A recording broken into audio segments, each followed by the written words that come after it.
Have the watch, and I'll see you in Valhalla. I mean, I really need help.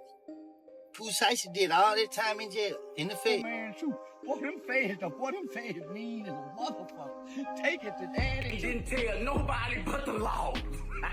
What's up, everybody? Welcome back to the channel. Listen to this. Sometimes I swear some of y'all really fumble opportunities that people would die for. Can somebody explain this to me? How do you blow up in 2020 out of nowhere, then by 2022 you're sitting on millions living the dream everybody chases? Next thing you know, you catch a 5-year sentence and end up locked up. You come home in 2025 with a second chance most people never get. Then somehow you catch lightning again with a track called First Day Out. And then hold up, the very next year in 2026 you go and risk throwing it all away again. Have the watch, and I'll see you in Valhalla. Listen to this. Pooh Shiesty was reportedly arrested over a situation involving robbery and the kidnapping of Gucci Mane. Now, according to the United States Department of Justice, things started to go wrong because Pooh Shiesty wasn't happy with his deal with Gucci. Apparently, he tried to move on, but the terms of that contract weren't fully handled.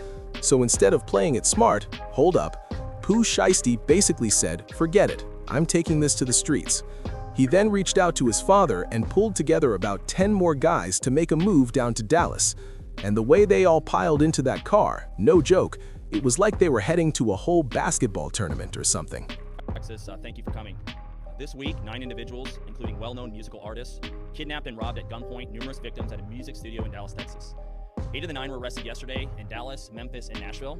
These individuals who are charged and arrested include Lontrell Williams Jr., also known as Pooh Shiesty, Lontrell Williams Sr., Rodney Wright Jr., also known as Big 30, Kadarius Waters, Demarion Gibson, DeMarcus Glover, Corday Johnson, Darian McDaniel, and Terrence Rogers has not been arrested yet, but will be soon.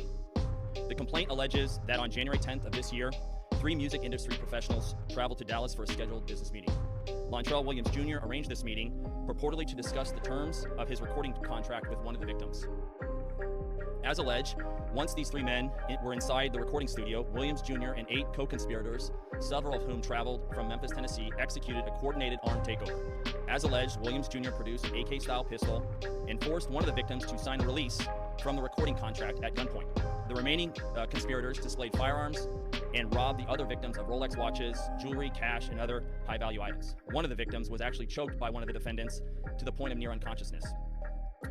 Defendant Wright barricaded the studio door with his body to prevent the victims from escaping. The ringleader of the conspiracy, Lontrell Williams Jr., was on home confinement at the time of the offense, as alleged, for a prior firearms conspiracy charge and conviction out of the Southern District of Florida. Towards the end of his prison sentence, he had been granted home detention.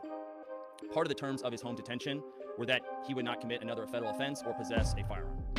His father, Lontrell Williams Sr., is alleged to have helped plan and execute the federal kidnapping as charged in the complaint. And as described further in the complaint, within hours of leaving the Dallas studio, a number of the defendants were on social media displaying some of the items that appeared to be the jewelry that had been robbed from the victims. Now, here's what's blowing my mind. During that whole ride from Memphis to Dallas, not one person in that car stopped and said, "Yo, what if cameras are watching us?" Or at the very least, hold up, nobody thought to ask what happens if we actually get caught doing this.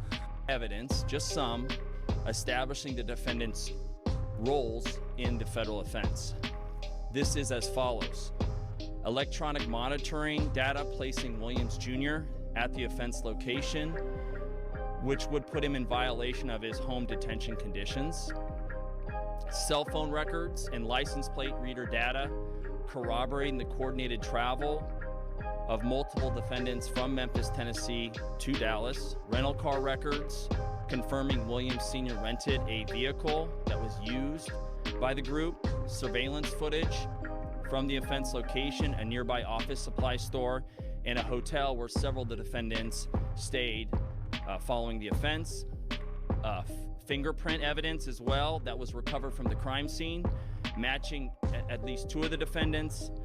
Social media posts by defendants displaying what appears to be stolen property just in the days following the offense.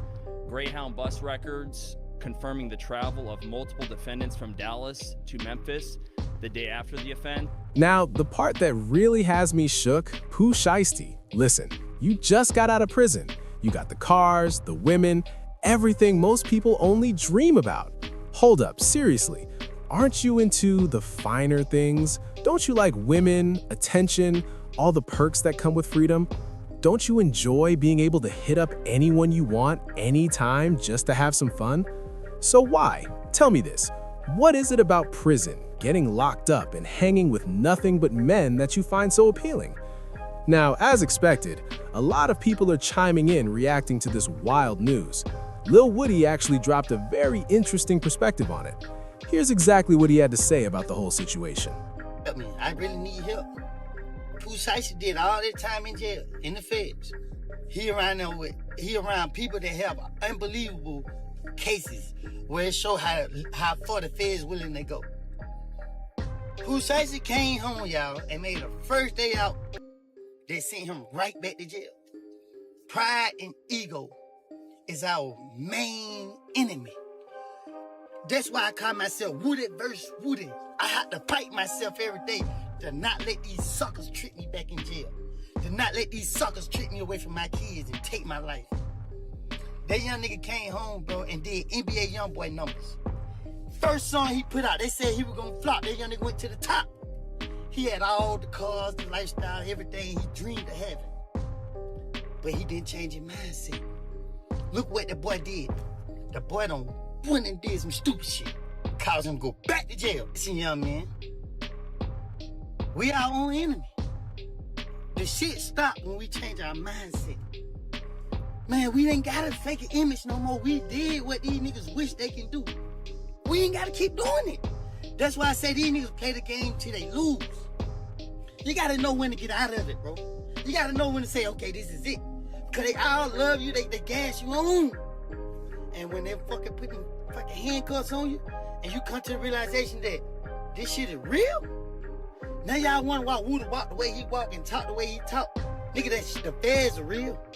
That cemetery with all them bodies in there is real. This ain't Grand Theft Auto. This ain't no fucking TV show. This our real life. And y'all wonder why these white people don't want to see us with no money. Cause we do stupid shit with it. You had no business doing that. You folks came out here and led. And of course, the self-proclaimed king of snitching, Charleston White, also weighed in. And here's exactly what he said. Oh man, shoot. Boy, them feds mean as a motherfucker. Take it to daddy too. God damn. Shit. If there's any other time to think about telling, this is it right here. You talking about the kind of federal charges for federal kidnapping? Oh my goodness. Up to a life sentence? Oh man. Whoever these FBI agents is here, they finna get a promotion. They fucking around being in line up to be the FBI director one day for bringing down Shiesty. It sounds like Gucci cooperated. It sounds like the victim. Gucci was a victim and gave his testimony. Come on over here with me, Gucci. It's all right. It's all right to go and be civilian. Yeah, come on. Yeah, this ain't that ain't, yeah, come on over here with me, Gucci. Press charging on their ass. To the full extent of the line. Now, speaking of snitching, listen to this. 50 Cent is hinting that someone might have spilled the tea, and he's pointing fingers at Gucci Mane. He even dropped a clip from the press conference asking who the hell is telling. Then, to make it juicier, he posted another video showing Bubba Dub claiming that Gucci Mane was the one who ratted. He didn't tell nobody but the law. I told y'all, man. People who are paying goddamn taxes and law-abiding citizens, man, ain't nobody trying to hear that shit. Pooh Shiesty, Big 30, come on. That shit dead. Robbing people, trying to goddamn extort. That shit dead. And if you're wondering, actual documents are floating around claiming that Gucci Mane didn't just ID what Pooh Shiesty was wearing, he also pointed out Big 30 to the feds. Now, Wack 100 also spoke up and dropped some hard truths. He said, stop speculating about Gucci and focus on what's really in the paperwork. Pooh's dad has been a rat since '09 and his son a little mouse since 2022. According to him, there's really no one to blame but Pooh Shiesty himself. Unfortunately, the man knew exactly what he was doing. He figured if he dragged Gucci into it, he could skate free. Now, I've seen folks saying Pooh Shiesty might be looking at life in prison, maybe 20, maybe 30 years. I'm gonna leave that one to the legal experts, so drop your takes down in the comments. Alright, that's it. Thanks for watching, and make sure you hit that subscribe button to stay tuned for more.